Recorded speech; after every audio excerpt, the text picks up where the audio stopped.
And the political system tries to appeal to different groups. They established an unwritten constitution that the president of the country will always be a Maronite, that the prime minister of the country will always be a Sunni Muslim, and so on. So whenever you have a system that is based on religion, some groups may feel aggrieved. My best friends, they're Christians. My best friends, they're Muslims. Like, we grew together in that area, you know, and suddenly each one have to disappear. I lose friends from school, even about maybe 3 or 4 of them. Like, I was close friends with during school, you know, they just died in a war, you know. Your only way out is the water. So we had to leave on a boat to Cyprus. It was in the evening sometimes, and that boat was supposed to be 100 people max, but there was over 250 on that boat. I remember sitting on the deck outside, and water was coming in from the sea. We got stopped by the Israeli boats. Palestinians were in there, and they were just ripping out papers and throwing them in the sea. But we got to Cyprus, I said, why there is no bombs here? I was young. I thought myself, the war was all over the world. I miss my friends, I miss my family. Try to leave, to go back to my friends and that. But somebody, they catch me, my family, and they got me back. So they took my passport, the Lebanese passport, and they kept it with them, so you can't go nowhere. More than a dozen close relatives awaited them in Cyprus, along with their Uncle Sal, who was helping prepare the family's exodus. But they quickly learned the sectarian conflict had followed them across the sea. Our visa was in the Canadian embassy, and the lady was Lebanese, the one she take people in and out. Christian, right away go. The Druze, Muslims, you're not refugee, you have to bribe. And we said, we have no money. How are we gonna go? My uncle went to the embassy and talked to the council. If it wasn't for him, we won't be here. My father and uncle brought a lot of people from overseas, mostly family, maybe 25 people. They all stayed at our house, and I really remember enjoying all the action and all the parties he'd have there, sometimes over 100 people. With every drink of water, with every bite of food you eat, it was always on my mind how to get back. My heart was there, and my mind was there, but my body wasn't. I didn't go to school here. We had to work and support the family, support the house. And of course, mom and dad can speak the language, so we are the main supporter, me and my brothers. I've been with Burger Barons since I was 13 years old, and I worked with Uncle Sam, and my brother used to work with Uncle Rudy, and then we finish from one place, we go to close another place. Everybody was helping everybody. Every one of them have a burger baron, you know, and or if not him, will be his son, or not his son, his daughter, you know. The burger baron give lots of opportunities for us. Rudy's apprenticeship wasn't just for close relatives. He gave away the company's trade secrets to anyone who asked, and encouraged them to do for their families what the burger baron did for his own. My name is Jamil Amin Shahayib. I got involved with the Burger Baron restaurants in 1977. I owned one restaurant, and I stayed there for about 16 years, and then I had enough. Rudy Kamaldeen was there. Initially, he was the man who invited us to go and visit Canada. I was a captain with Middle East Airlines, flying the heavy jets, Boeing 707, and because of the war, I had to decide to go to Canada and try to start a new life. I resigned from Middle East Airlines to go and become a pilot there. I tried with several companies, but unfortunately, they wouldn't hire me. They claimed that they probably eventually would fly to Israel, and being Lebanese, I wouldn't be allowed to go there. There were about 4 or 5 restaurants belonging to people from the Shahayib family in Alberta. And I saw how big the business is. It wasn't just the burger baron that immigrants co-opted. Based on the Kamaldeen's success, a suite of Arab-owned diners had cropped up under some crafty names, like Wemby's, Dairy King, B&W Dairy King, and the Big M. Though that one didn't last long after the bigger M sued. All, of course, had their way with the mushroom and Baron burger recipes. I bought my restaurant in Rotation from my cousin Tufi and his brother. And I had spent at least 1 full month training, learning new things. Can you imagine somebody literally on top of the world coming down to start in the kitchen? I didn't like it, but I gave it all I could. With Burger Baron, there was a great deal of prosperity that occurred in the community as a result of selling fast food for people who need it, and people were needing it at that time. My first restaurant I opened in Lebanon before I came to Canada. It was in 1981. It's a Lebanese food. I ran that place only 1 year because Israel has come to Lebanon in 1982. It was a war where my restaurant is, and lots of damage, all the bullet and the bomb, everything gone. I had a job in Beirut, Lebanon, with the Consolidated Engineering Company. I worked in there as a financial analyst, and we had a good life. And there was a bomb in our building, and we are down in the basement, and the bomb comes in the building and collapsed on us with our kids. They were 4 years and 7 years. It was completely destroyed. We lost everything. We decided this is not the place to raise a family. Indirectly, you are in a fight. The situation put you in a spot that you have no choice. You play the survivor game. And that survivor game, sadly, it's a religious in the country, and the political point of view, they manipulate it that way. And they made us as an enemy against each other, against the people I grew up with. When you leave the house, when you say bye to your mom and dad, it almost feels this is the last time you're saying bye to them. This stuff, it brought me back a long time. We were hanging out playing cards. All of a sudden, one big bomb came into the window, killed like 2 or 3 people in the same basement. When it hits the wall, it crashes and threw out some stones. It came to my side. It go to underneath my skin. It would only be 2 feet this way. It could have gone through me. When we came here, our target was to go to school. I was going to go for dentistry. I had in mind to become an engineer. I couldn't get the marks that I go to university. But you know, when you are new, you have a family, you have to find a job to support them, you know. Every Lebanese guy we know was in the restaurant business. We go visit to them in their house, and they go to the business, and then everybody has a burger bar. And we thought, okay. 20 years after the company was bankrupted and orphaned, the Burger Baron had made a comeback, all thanks to this one man. Rudy never demanded royalties or kickbacks. All he asked for in return was quality control. That might have been too much to ask.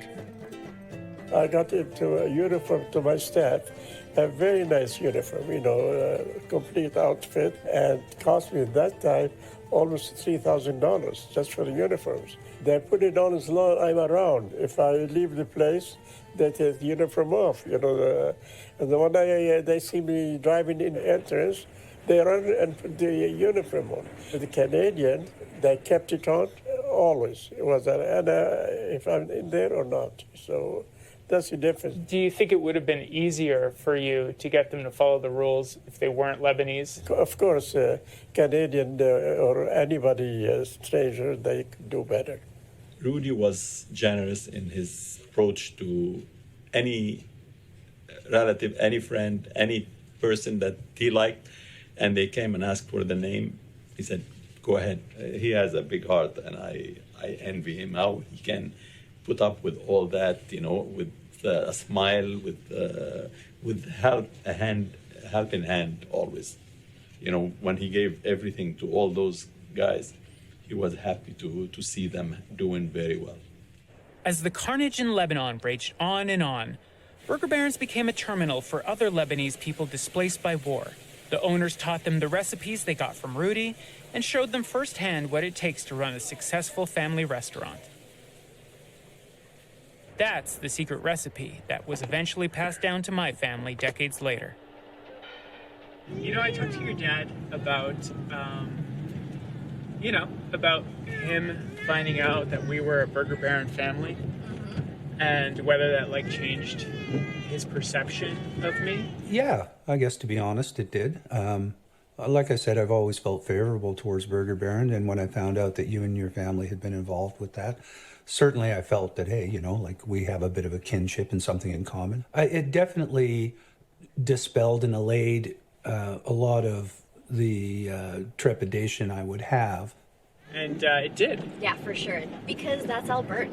It makes you Canadian. No longer a foreigner. Now a part of the fabric, the DNA of this great province of Alberta. Absolutely. Hi, Baba. Did you get your vaccine yesterday? Oh, yeah. Oh. Excellent. Did you ever sell Lebanese food in the restaurant? We tried one time to make falafel, and it didn't really sell. Did you actually like the food at Burger Baron? I think so. Yeah. You don't sound very convincing. No, I do. I did like it. Okay.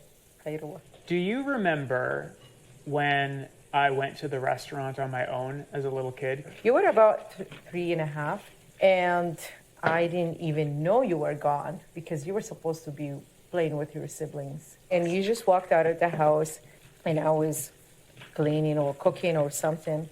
And then I get a phone call, Omar's here. I just freaked out.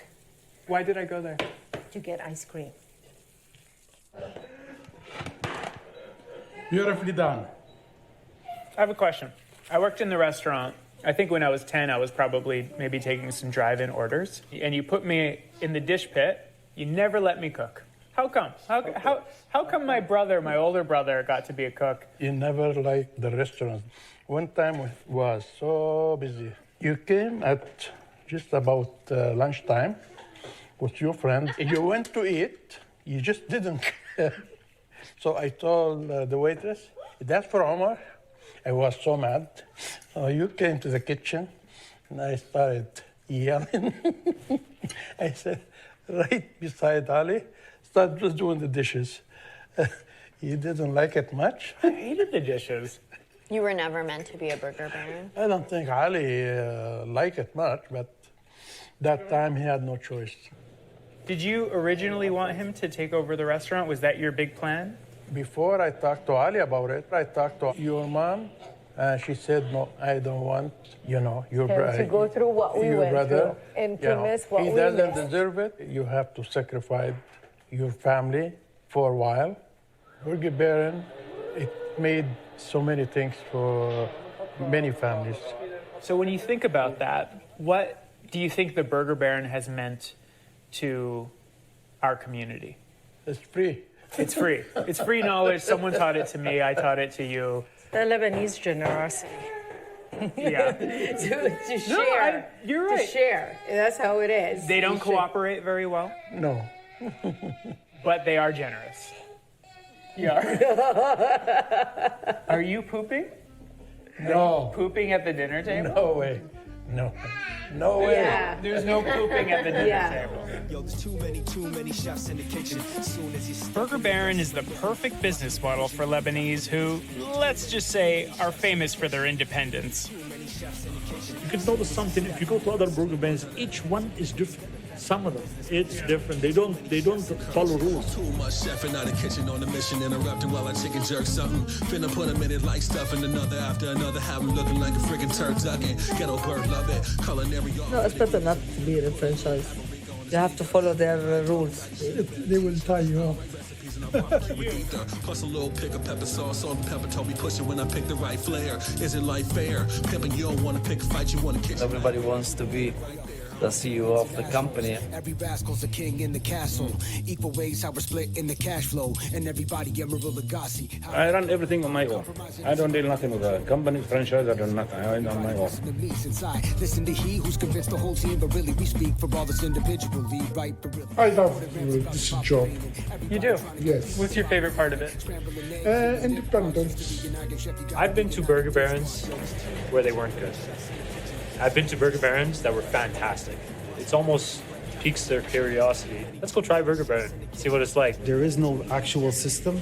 Let's say I wanted to add something to the menu or take something off. There's no head office to say anything. Moscow cheese is a native reserve. I support them so they will feel at home when they walk in.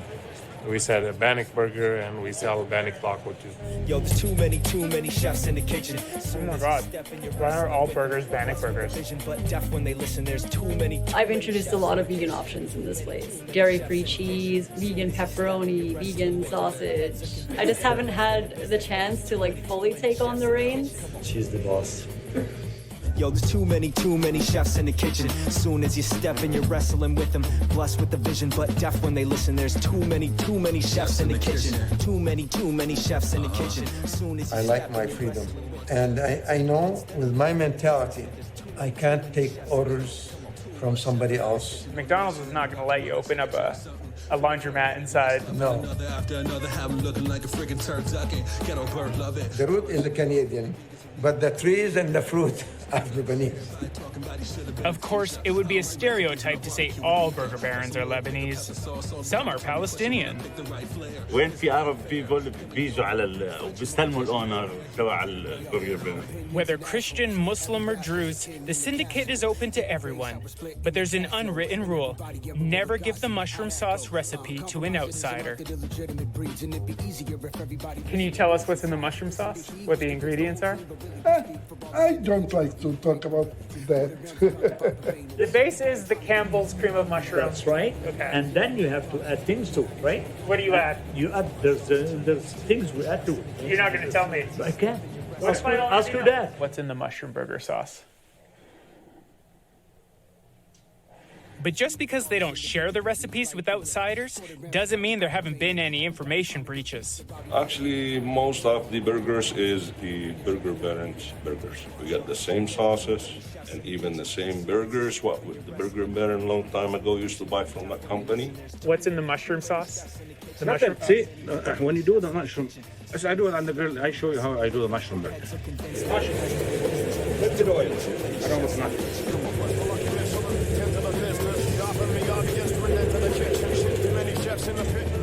That's the mushroom burger. No secret, no nothing. All right. Well, let's see. It looks the same. Something tastes off. I think he's punking me. 33 years old or 34, I don't know, when they first opened the Burger Baron and High Prairie. I never thought I'd see one of these again. Did my dad know that you just took a menu from Oh, him? yeah. Actually, your mom brought it for us, and she was a big helper for us, too. Really? Oh, you know, my favorite thing to eat is the poutine. Best poutine in all of Alberta.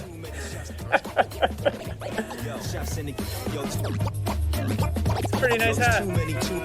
Too many chefs in the kitchen. As soon as you step.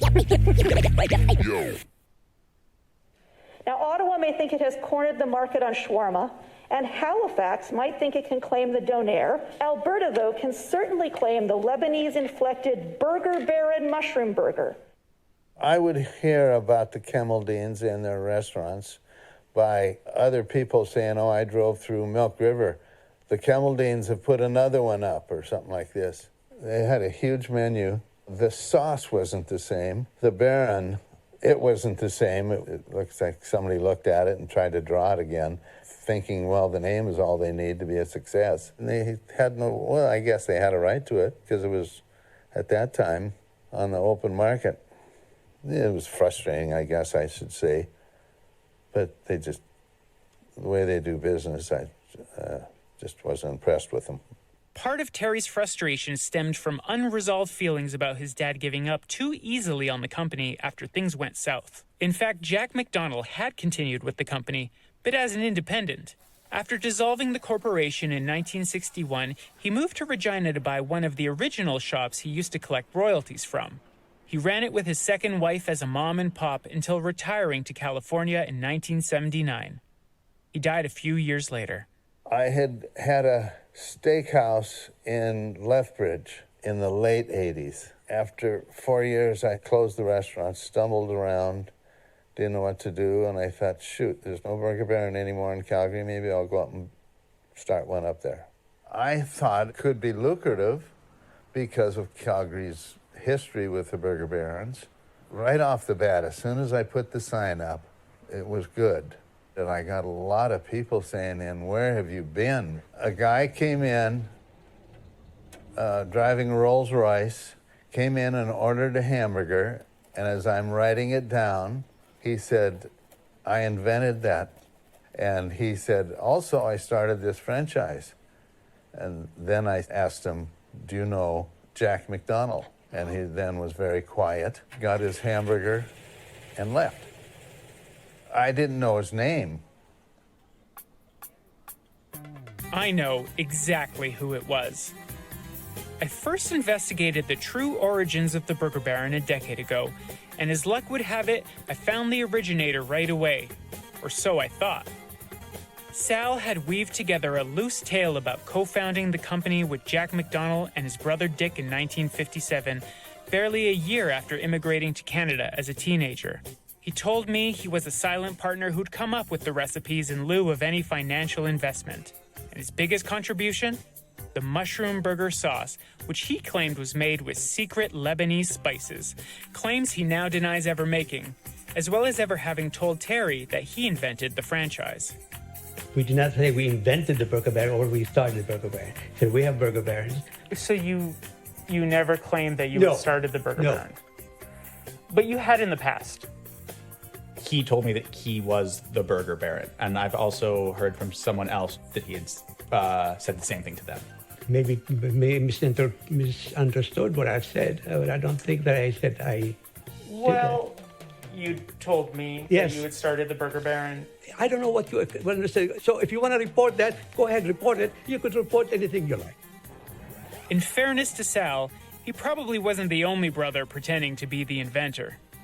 There was a photo of you at the Leduc location where it was you in your kitchen uniform, and it said, Rudy Camaldine, Burger Baron, 1955, which was years before Burger Baron launched. No, that's, I don't know who took that picture, who enlarged them and put those writings on them. Jabal? Yeah. Jabal. Oh, your son? My son, yeah. Okay. Thought it would look better to the customers, perhaps, to be honest. And wanted to make the Burger Baron name that much more interesting, I guess. Did you used to tell people that you were the Burger Baron inventor? No, I never even thought of it. He claimed, certainly to my face, that he is the originator of the Burger Baron. He's the man. He's the guy that came up with all this stuff, like the logo and the food and stuff like that. Rudy was a very convincing individual, and he was standing in his Burger Baron, surrounded by his children, telling me his story. So I had no reason to doubt him. Yeah, it made the story sound a little better, right? The mushroom burger tasted a little better when you ate it, maybe, because of if you knew that story. That was where Mafia comes in. That's about as prevalent as we got. So many people came to Rudy thinking he has the Burger Baron, and if they could open a Burger Baron, and Rudy said, go ahead, whatever the case. I used to drive to the Burger Baron. You ask for a Baronet, heaven knows what you'll get. We can't even agree on our last name spelling, let alone, getting everything consistent, like sauces and everything else. So, of course we had our challenges there. For Terry and the Camaldines, the inconsistencies have tainted the brand name. But for the Burger Baron stalwart customers, the chaos might be the best part about it. The reason it's so special is the lore, the urban legend that comes along with it. It's a chain restaurant that went wrong, and the food there's no quality control between them. The burgers are spongy. But I love them. What I love about the Burger Baron is it's so mysterious. It's funny to imagine like all these burger chains sprawling out from like one origins and then disputing who the original guy was. And the Burger Baron, like who is that guy? Any other burger restaurant that you could go to, any franchise or something, that magic isn't there, that personality. When I think of other fast food joints, it's all about reproduction, right? Everything has to taste the same every single time. You have your favorite Burger Baron. Like, you don't have your favorite McDonald's. You don't have your favorite Taco Bell or something, right? The Burger Baron in Redwater makes pizza. Do other Burger Barons have pizza? Yeah, my parents' restaurant was big on pizza. Maybe sold as many pizzas as burgers. Wait, your parents had a... Yes, I'm the son of a baron. Holy shit. You're royalty. Sometimes when you walk into a more modern or updated one, it's kind of a letdown in a way. What these superfans don't realize is just how hard the barons try to become the very thing they despise. Back in the 80s, I invited a whole bunch of Burger Barons owners into Edmonton, and we will have our own suppliers mixing our stuff. And then I'll have a warehouse. Everything comes strictly for the Burger Baron. We tried to get everybody together to agree, so everybody will be all the same for all of them wherever you go. His uncles Rudy and Fauzi had twice attempted to unify the chain, but it never lasted. By 1984, the Burger Baron brand had been overtaken and proliferated by a handful of Lebanese immigrant families. Thanks to them, the empire had never been bigger and never more disorganized. The Civil War brought us some of the unwelcomed, you might say, in the business field. They don't have the first clue about PR or being nice to people or giving them their what they pay for. So Nazem stepped up and tried to rein in the Burger Baron for the family once again. Rudy gave me the okay to see if I could fix things the way I wanted. If he could do it better, that's good for everybody, for me, for him. He had no right to even tell him that. You could tell him that if he could do anything, he could tell you to go to the moon. But there's the problem. No, mine is better. I said, we put 10 different sauces and let a food judge pick. But nobody would want to agree. You know how the Lebanese way. You can't put it through their head. So that younger guy have sometimes better ideas. Nazem he's grandializing himself too much. I think they were afraid of things that will not go their way. After I decided not to do it, few got together and they wanted to do it themselves. That's when I refused and I wouldn't go with them. Nazem is the nephew of Rudy Kamaldeen.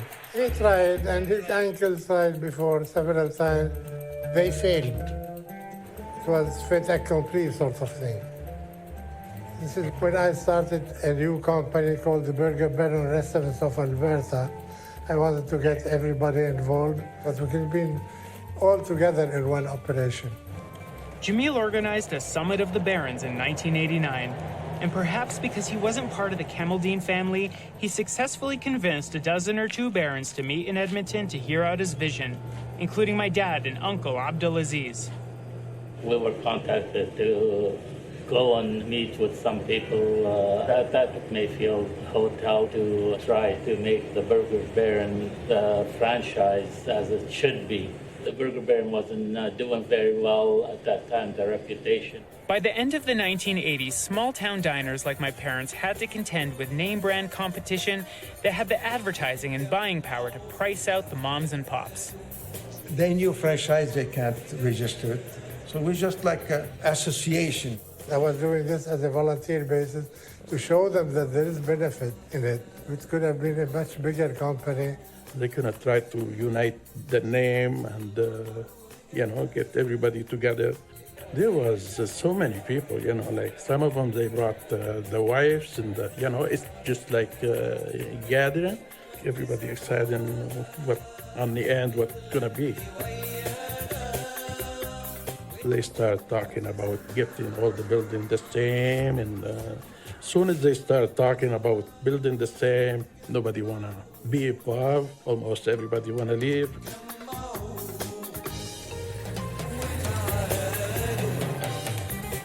okay, well, don't worry about the building. We're gonna try to join together, at least when we buy the grocery and the meat from the company. And then after that, he said, if I want to keep going like that, I need to have wages. He's gonna be in charge, and he's gonna have his own office and his own secretary, and everybody started thinking, hey, this guy is gonna, fool us, and no, we're not. Unfortunately, not everybody joined in because they were mostly individualists. Somebody who's been in the business for many years, being his own boss, didn't want to get somebody else involved. You have your own place, and now somebody gonna, almost control your business and tell you what to do. And that's the worst. I'm the owner, and whatever happened, it's my decision. Everybody wants to be self-employed. They don't want to take orders from somebody, and it's our nature. I don't know if anything came out of that meeting.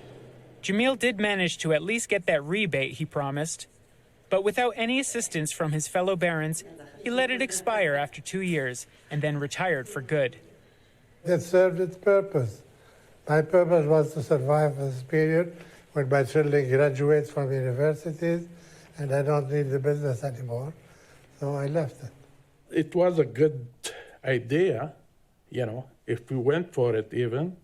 I think it'll work, just have it like A&W. When everybody agrees on the one and same idea, it would have been one of the best franchises in Canada. I would have loved to see the Burger Baron in a lot better way than it is now. But this wasn't the end of the Burger Baron's franchising efforts. As the old guard was losing steam, a new generation was making moves. We knew that there is an association or some group trying to do the same thing. It didn't work. So I thought maybe I'll try my way, and I called it Burger Baron, the New Generation. I wanted to change the image of the company. So I came up with this idea with the Burger Baron logo, the New Generation. I thought this is going to make a new wave. At the time, there were 60 Burger Barons. So I want to unify this and put it under one agreement and have one price for everybody. Everybody loves it. My cousins, my brothers, a lot of people show the interest. They show me the support. That's why I spent some money doing the jingle. Burger Baron! We're the hot spot right here in town. They love the jingle. They want to use it. They want to be part of it. But when they see there is an agreement, what I'm doing here is different than what he does. No, I'm not signing this, even within our family. The lawyer advised me it's too difficult to franchise Burger Baron. If you want to claim it, you have to take each and every person to court. I end up creating Best Bite. So I kept the logo and changed the name from Burger Baron New Generation. How's that going? So far, this is the first location. No one has ever paid to use the Best Bite. Not yet. What about your family members? They like the logo. They took the logo. They use it. Maybe it's temporary or not, but that's what I'm using right now. Every Lebanese guy is like that. Maybe that's our brain like that. I don't know. I think it's a cultural thing. We have such a strong independence that a franchise system doesn't really work well with us. This fierce independence has a dark side, apparent in Lebanon itself. It's this chronic disunity that pit party against party, religion against religion, and citizen against citizen. Though the Civil War ended more than 30 years ago, the tyranny of incompetence spread through every part of Lebanon, from hyperinflation to basic services like garbage collection, electricity, and healthcare. It is, by all measures, a failed state.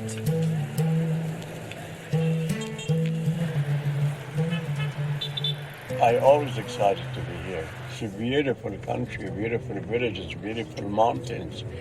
But the corona for 2 years, we stayed home, and the situation for politicians in Lebanon is bad. We will see what it was going to happen. If all settled, and we'll be glad to be here. Yeah.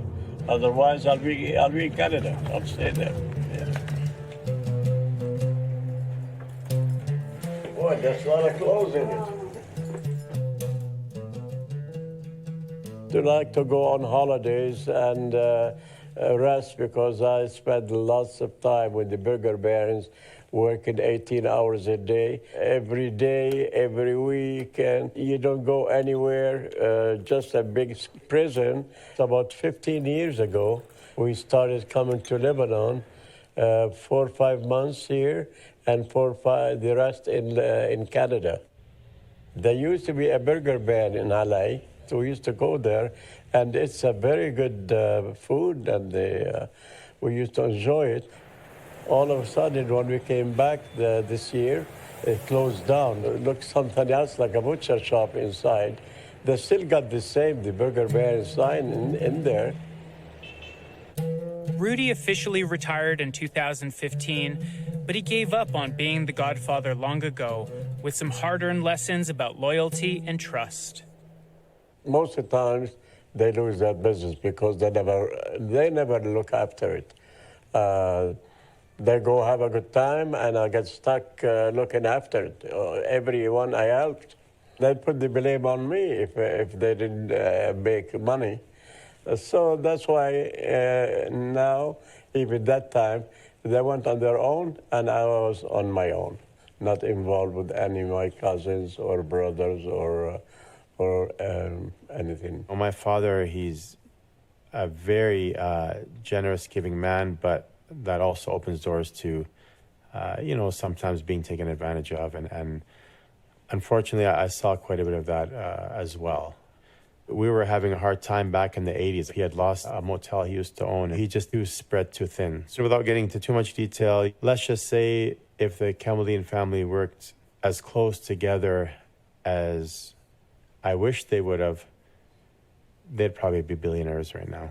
Some relatives and others, and lots of them, they never call me. They come but visit once in a while if they need something, in most cases. I learned not to help anybody I'm not too sure of them. Do you think that the success of the Burger Baron was a curse over your family and your relationship with your brothers? Well, it helps. Yeah, it might be. It might be because I was successful, and everybody think if they open Burger Baron, they're probably like Rudy. They'll be successful. But I mean, you'll have to work like Rudy, not go picnic and leave the staff running the place. You have to work and work and work. Anything you want to do, you'll have to do it right or don't do it. Simple as that.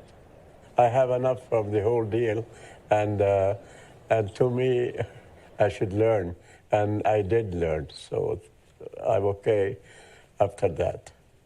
Rudy's decision to pull back his influence created an opportunity for a new godfather, and one showed up in the most unlikely form. In 1996, 2 trademark applications were submitted for the Burger Baron name and logo from Regina, Saskatchewan, and the applicant was none other than Jack McDonald's widow, Ricky. She'd been operating a popular Burger Baron after his death and was preparing to appoint her son James to the throne. When Dad died, Ricky moved back to Regina. Then she built a new one on the lot. While there are many fast food choices available, McDonald hopes his gamble will pay off and cook up even more business for his locally owned and operated Burger Baron. I'm a capitalist, and I just wanted to grow the business and hopefully move forward after this, maybe to Saskatoon and other markets after this. There you go. Have a nice day. Ready to expand to a second location, Ricky's sons had advised their mom to protect the family legacy once and for all. Their trademark was challenged almost immediately by another company, Kamaldeen Food Enterprises. But it wasn't Rudy in charge now. It was his younger brother, Sal. Ricky McDonnell applied 1 week earlier than I did. Just by coincidence? It's a coincidence, yes. The both of you decided that it was time to finally rein in the Burger Baron after 34 years. That is the funniest part about it. I said, Ricky, you applied 1 week earlier than I do. I could be spending a couple of $100,000 for lawyers' fees, and you could be spending a couple of $100,000 for lawyers' fees, and we will not get anywhere. Rather than fight it in court, they decided to split the territory. Ricky would get Eastern Canada and the U.S., and the Camaldeans would get Alberta and BC. Ricky talked to me about it, and I said, I don't think you should. I think you should leave that one alone. The name is across the country. You can't go back to them and say, you owe me a whole bunch of franchise fees, a percentage of your gross in the last 20 years. You know, that's not going to work. The evidentiary question of who started Burger Baron, who had the original IP, is so lost in time that it would be very difficult for somebody to succeed on either a passing off claim or a trademark enforcement claim. The corporation had the rights to the trade name, and the corporation went under, and nobody had it. It was up. Anybody wants it. Anyway, they went ahead with it. I don't think anything came of it.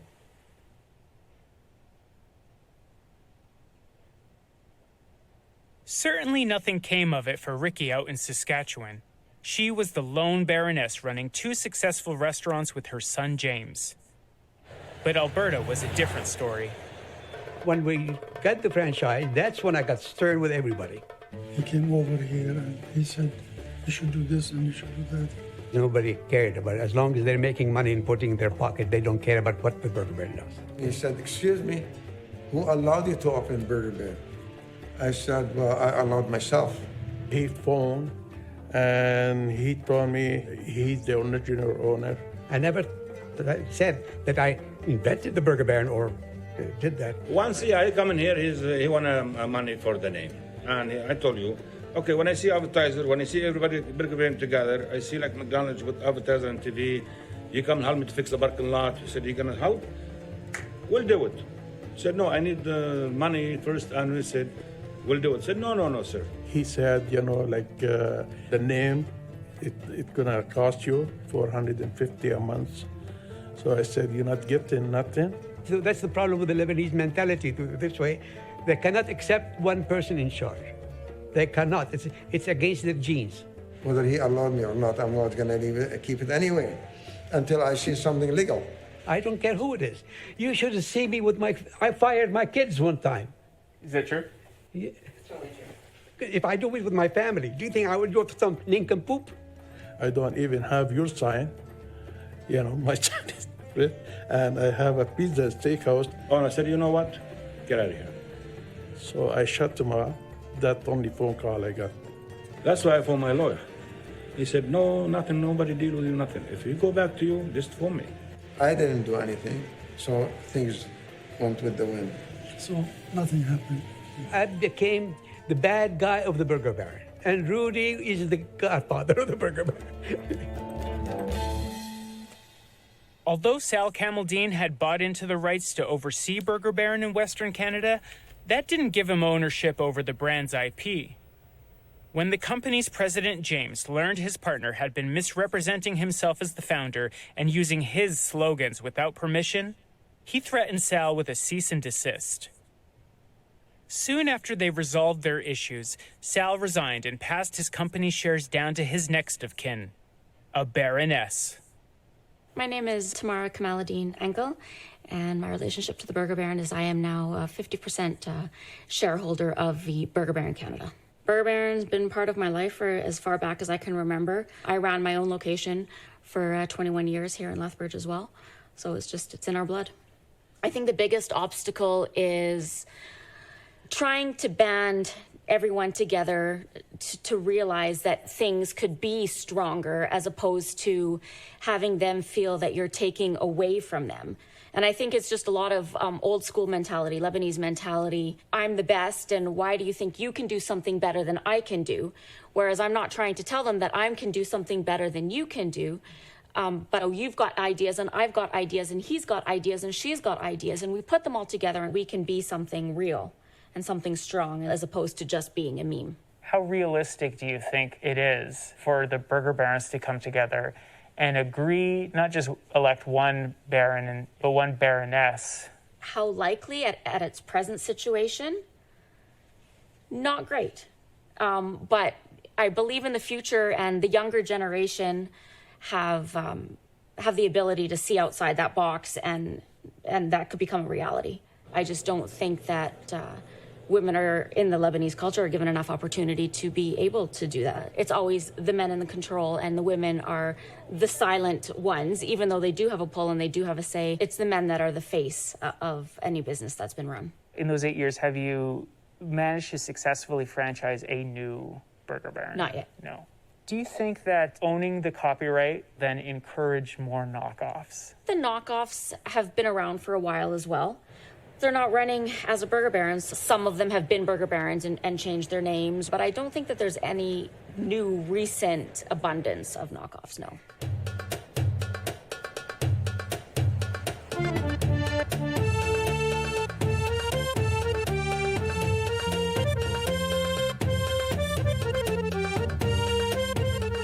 The brand identity is completely different. The color schemes are completely different. And it's Burger Barons with an S. It's not Burger Baron. I have faith that the brand can first grow within Alberta and then other places internationally. I have all the qualifications to do that, humbly speaking. I worked in Switzerland, I worked in Germany, in Dubai, and in London as a marketing director. My childhood was actually in Toronto. My parents came down to visit family friends in Alberta a long time ago. Every time I wanted to come and have a burger, I'll tell my parents, let's go to Uncle Nazi. Little did I know, I'm going to come back to the place that I held close to my heart. I want to ensure that the brand lives in the hearts of the people like it lived in my heart as a child. The newer menu is by far much more sophisticated. We've changed the mushroom burger recipe. So the secret recipes for the rest of the burgers is not made available. Unless they franchise with me, then only will be available. I've actually trademarked the logo and the identity and the menu and the name. I've been going back and forth with my lawyer on different aspects of it and what can hold ground and what can't. So it's really up in the air. What about the Burger Baron parody account on Twitter? Yeah. Are you familiar? Yes. Okay. I know about them all. On Twitter, there is a Burger Baron account, and it's run by somebody, we don't know who. He will tweet a lot of opinions, profane and profound. I love it. I think it's great. It does give us a bad name, and that's not who we are, and that's not what we promote.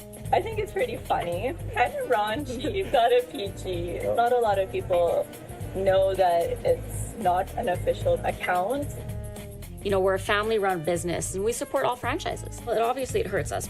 It's not right to bash another restaurant. I know that's a fake account. I'm aware of that, yes. I don't know who that is. Is that you? It makes us look like a bad guy, that we're all about us and only us, and that's not true. I find his humor funny, yeah. Is that you? No, wallah, it is not me. It's not me, I swear. I tried my best to get the mystery person to come forward, clear my name, or at least explain their obsession with the Baron. I offered them the full anonymity of a government whistleblower. But even revealing themselves to a handful of people was apparently too risky. However, I did manage to get a few questions through. I can pass that to you, and then you read the answers. What inspired you to create the Burger Baron parody account? It was clear that the Baron needed a voice and someone for the loyal customers to rally around. All the corporate accounts are boring as shit and ran by some asshole with a popped collar and cotton candy vape pen who has never set foot in Alberta. People want to get a dose of the local culture that makes it what it is.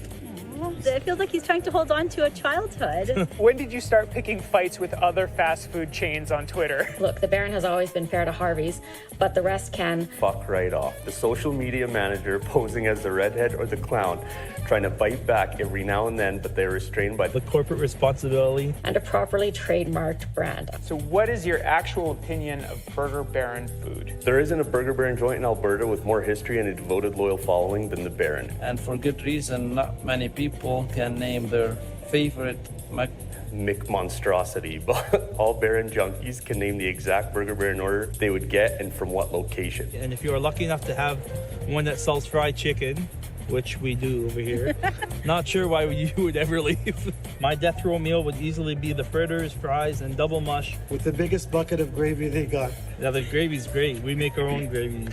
Long live Jewel of the Gravy District.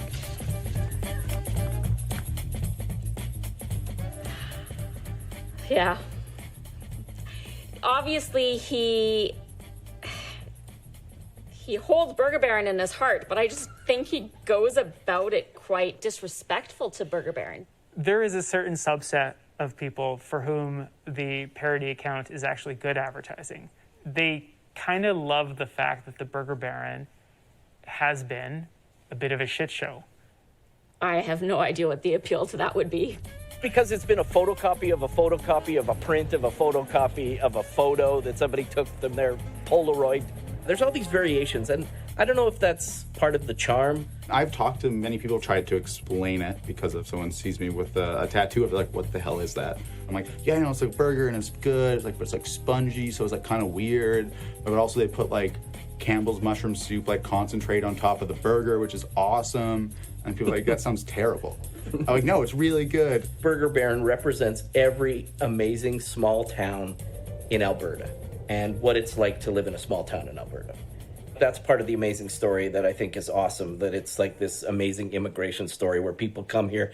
And then could you imagine like living in Alberta in the 70s? Like, we're not the most progressive place in the world. I can't imagine how hard that would have been to be slightly different than everybody else and trying to fit in. Well, you lived it. I wouldn't exactly say that I lived it. By the time I was born, my family was well established. But my parents lived it. It's just something they don't like to talk about. Did you guys ever face any racism or discrimination? Never. You didn't feel that way? That's one thing I want to tell you. I've been here almost 50 years. I never slapped a guy, or I got a slap. Never slapped like you mean. You're translating it to English. It's not a... You've never slapped a guy, okay. But have you wanted to slap a guy? I never had a problem with anybody. You don't think people ever got upset or jealous that, immigrants coming into this small town and really, ascending? There's a few people, you could feel it because we have a business to take care of. We don't want to pick up, any problem with anybody. Just leave it and it will go away. But if you face it, you're going to be in trouble. I got the sense from my parents and the other first-generation Barons that they were holding back the truth a little bit. Either because they had a business to protect and they didn't want to rock the boat, or they just didn't want to appear ungrateful. When was the last time you ate at Burger Baron? I don't know, it's been a while, but when my parents came over last weekend, I asked them to bring me a mushroom burger. Small towns can be fertile ground to start a successful business and secure your children's future. But it can come at another cost for them. Thank you. Nobody knows this better than Nizar Watfa, a burger baronet who turned those hardships into a persona.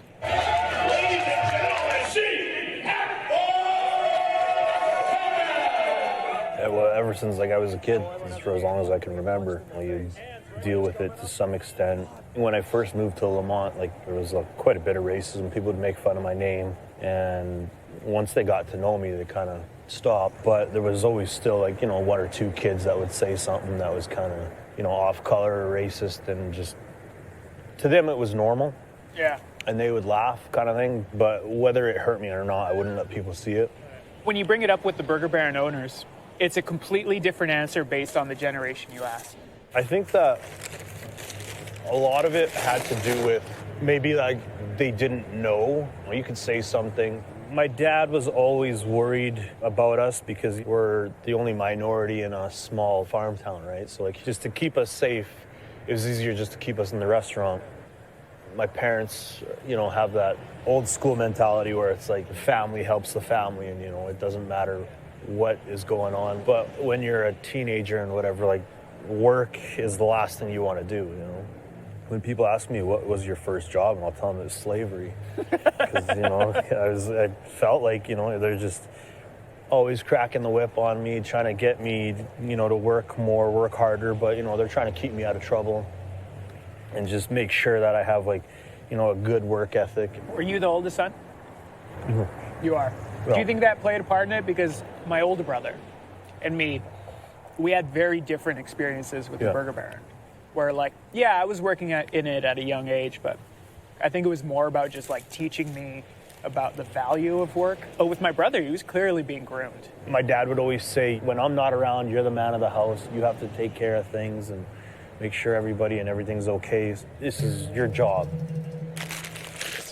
So my brother took over the restaurant in 2008. He wanted to take the opportunity to do his own thing with it, change the name, and it surprised me. There was not a moment in my life where I thought about running the restaurant. Not even like a hypothetical. I appreciate the fact that it did so much for my family and me personally. I went to college without any student loans, and I came out debt-free. Why? Because of Burger Baron. There were some cool perks to it as well. Nothing will win over friends more than being able to order a pizza to their house when you got the munchies and have it there in like half an hour free. Just saying. At the same time, the Burger Baron can be like a prison sometimes.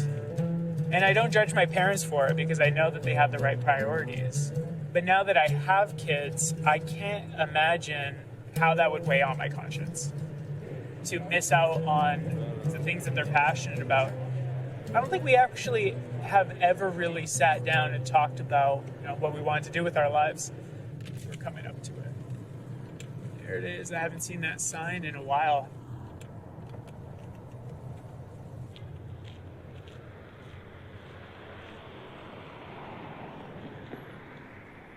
Was it hard for you to dishonor your family's legacy by calling it Boondocks? The Boondocks Grill? No, I didn't really want a whole lot to do with that name. Nothing against the Burger Barons. I love Burger Baron food. I love walking into a Burger Baron, but it needed to be my own. There's that nostalgic feeling when you're driving through a small town, prairie town, and you see a Burger Baron. You can walk in there, it's like walking into through a time machine. I just didn't want that. I wanted the town to have something that was a little more modern. We wanted to have a place where people can meet for work, they can come on a date, maybe something closer to the city than a small town. When did you realize that you were being groomed to take over the family restaurant? I had no desire to work anywhere else when I was younger. I didn't want to work for someone that I didn't know. I'd rather work for my dad. I just assumed it was because you were the eldest son. That probably had something to do with it too. When it comes to the oldest son, I don't know if they expect more. They definitely expect more. Okay, they expected more. I don't know if I wanted any other choices, but at some time you just accept that if I want to provide for the family like mom and dad did, then this was really my one shot. So when dad tells me in 2008 that the current owners don't want to renew their lease and there's a possibility of him selling, that scares me. Knowing that my last chance of having this as my own could possibly be gone. Did it bother you that I had like a lot more freedom of choice maybe with what I was going to do with my life? A little bit, I guess. Yeah. A little bit. And I didn't understand why you had these options, but with me, maybe I was already, like you said, groomed for it. He's already learned these skills. We might as well take advantage of it. A funny thing happened after my family's restaurant was renamed.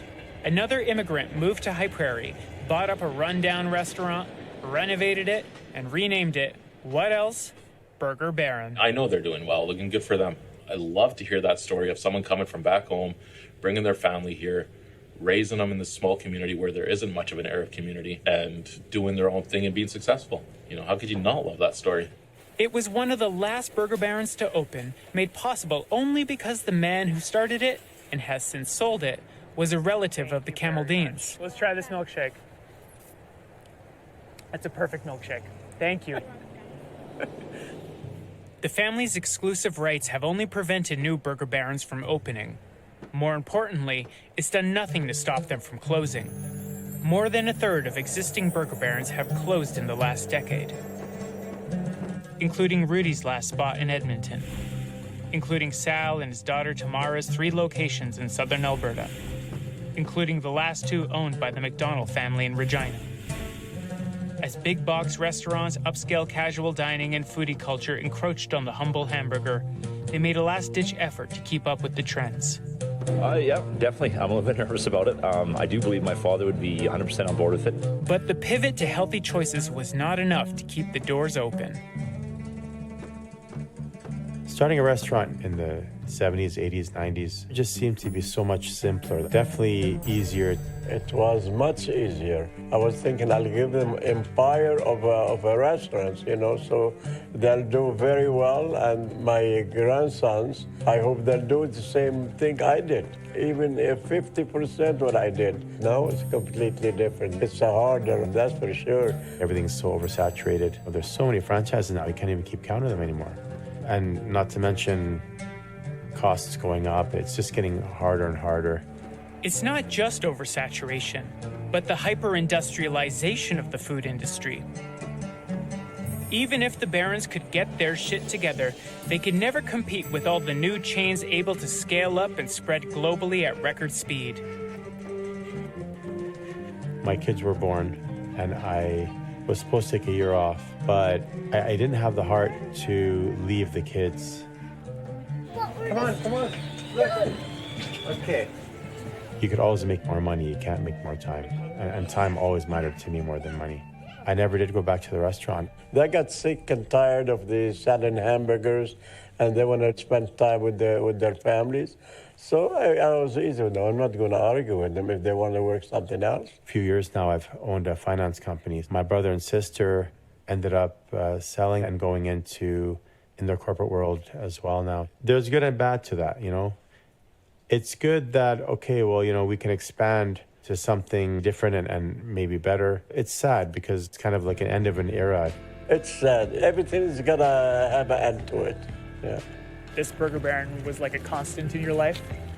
Yeah, absolutely. Really? Yeah, it was like pretty often, like I know, at least once a month. Really I was sad? legitimately sad. Really? Yeah, it was like a piece of my childhood gone. Did you feel like, oh, if only I went there more often, if only I, No, you know... I didn't feel like I went there too little. I think I went at the maximum amount I should have.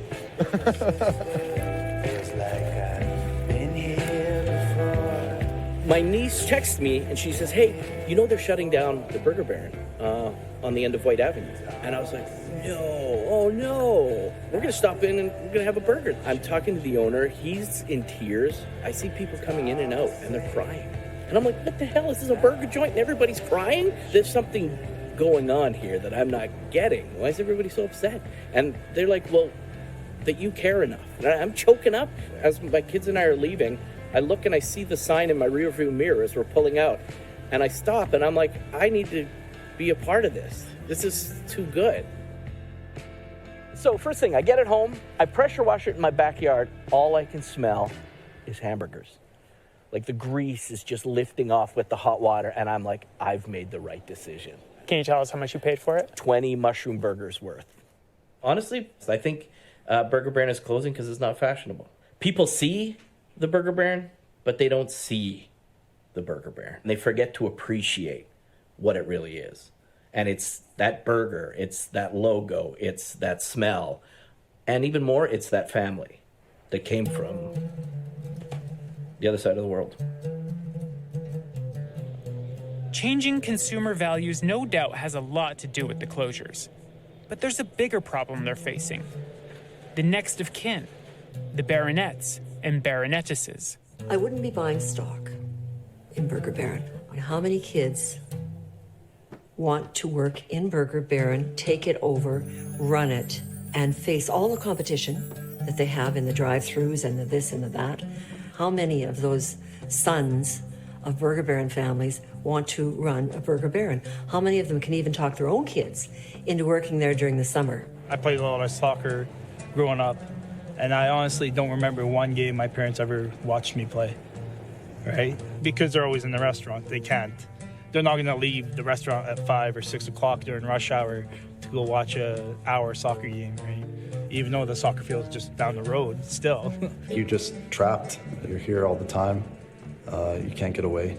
It's a sacrifice you're making. Yeah. Like a family, your life, everything, right, for the restaurant. It's drilled in your head that you need to feel guilty if you try to do anything else. But with this new generation, they don't have that. There's hope for them. They have their own dreams, and they're not the dreams of their parents. And you only have to be a parent and a grandparent for about 5 minutes to learn the truth of that. My dream is not your dream. I was in my second year of political science, and then he had his heart attack, and especially with us, it's like I'm the only boy in the family, and that's kind of a huge responsibility in Lebanese culture, especially. So I don't know. I kind of seen it as like a duty of mine to just step in. My dad just had a heart attack, so with that happen, I know my dad would sell the restaurant yesterday if he could, but the problem is my mom is still wants to go hard, go at it. She would sell it if the right offer came, but she doesn't want to give it away. Alexa, 4 minutes and 30 seconds time. The people who run those things are not about to give them up, but they will have to either give them up or find somebody else to take them over, and there's the problem. I had twice heart attack, and the doctor told me he can't work, and kept going. I had a couple of MRI and a couple of needles and a lot of shots, cortisone, and still going. I'm not gonna leave it. That's why I put them for sale. And I hope so when somebody buy this place, he take care for it the same I take care for it. I fixed this one, I got $30,000 on those tires, the whole kitchen. Ice cream machine, pizza oven. You can't find this no more anywhere else. I remember Mom waking me up and she's like, you need to go to work. Your dad doesn't feel well. Something is wrong. We're taking him to the hospital. So I came in, I seen my dad. He didn't look great. It wasn't long after where Mom called us and said, hey, it's pretty serious. He had a heart attack. They're flying him out to Edmonton. And I remember going to the hospital, and he was on the gurney there, and just looking in his eyes and thinking this might be the last time I see him. And it happened at the restaurant. So it wasn't easy to see. Talked to him after did the procedure and they put some stents in him. He said he felt like a new man. And he'd come and he'd still want to work just as hard. Yeah. He'd come in at 6, 7 in the morning and start organizing or cleaning or doing whatever he wanted to do. Yeah. Are you trying to do things differently from the way our parents did? How are you protecting yourself against that? I don't know if I'm protecting myself. 5 years ago, we started closing on Sundays to have some sort of normalcy with the family so they don't kind of grow up just knowing the restaurant life. Would you want your kids to take over the restaurant? You have big dreams for your kids, but there's nothing wrong with the restaurant life. I know it's hard. I know it's demanding. I know you're here all the time, and the restaurant becomes like a second wife or the family kind of thing, a second family. No, a second wife. One of my 4 wives.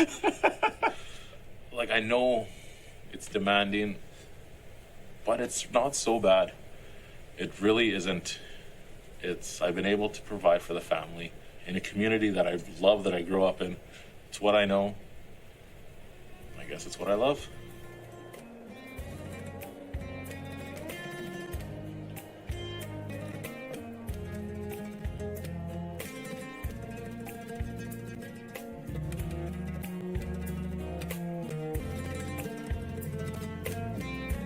Because of a popular little burger shack that went rogue, we were able to secure a future for ourselves and our children, reunite with our families, and get loved ones out of a war zone. I wondered if Jack McDonald ever had an idea of what his true legacy really was.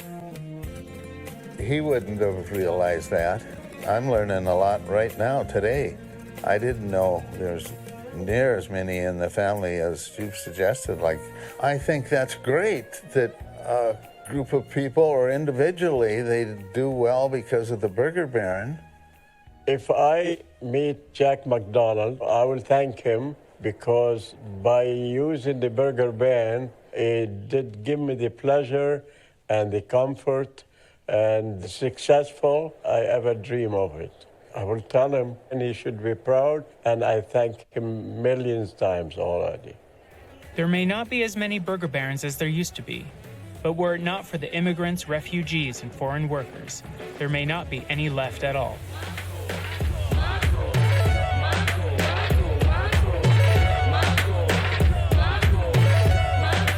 Wait. Don't you want to know how the mushroom burger sauce is made? So we got Campbell's cream and mushroom soup. Oh man, I remember that can opener. The same one from when we were kids. We're gonna take our Tabasco sauce. We're gonna add 10 splashes. Worcestershire sauce. And we're gonna add 4 to it. Some soy sauce, a little bit more. And then we're just gonna mix it up. So it really is just these 4 ingredients. This is it. There's not much to it. No cumin, no sumac, no Lebanese spices. Not a single Lebanese spice. It's not a pretty sauce, but tastes fantastic on that burger.